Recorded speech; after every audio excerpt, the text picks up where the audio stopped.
Əziz müştərilər, gördüyünüz kimi Kia Soul yaxınlaşıb dükanımıza, ona Android monitor hal-hazırda ustamız quraşdırır və video registratorda gördüyünüz kimi arxa qabağı çəkişdir və arxa parkovka kamerasından bir yerdədir. Monitorumuz 2 RAM 32 yaddaşdır, T18 plata iləndir. Ramkası da gördüyünüz kimi qara parlaq rəngdədir, işlər uyğundur. Monitoru da göstərək və tam hazır olsun, hazır vəziyyətində çəkib sizə göstərəcəyim.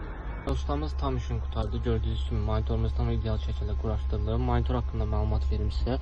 2 RAM 32 yaddaş, T18 plata iləndir. İdeal şəkildə işləyir. Heç bir donma gecikmə yoxdur. Burada görürsünüz, prosesor qeyd olunub. Bütün RAM funksiyaları, tezliyi hamısı burada olduğu kimidir. 2 RAM 32 yaddaşdır və nömrəni də dəstəkləyir, onu da qeyd edeyim. E-mail kodu da var. Video registratorumu quraşdırmışıq. Gördüyünüz kimi həm arxanı çəkir, həm qabağı çəkir. Bundan əlavə zadniyatanda həm də arxa parkovka kamerası kimi istifadə edə bilərsiniz. İdeal şəkildə də 170 dərəcəni göstərir. Registratorumuzu da göstərin. Bax, bu formadadır. Gördüyünüz kimi balaca formada yazılım şəkildə quraşdırılır. Multiluk falan hamısı öz qaydasındadır, işləyir. Bu məhsullardan yaxınlaşıb dükanımıza həm nəqd əldə edə bilərsiniz, həm tam kart bir kartla da əldə etmək mümkündür.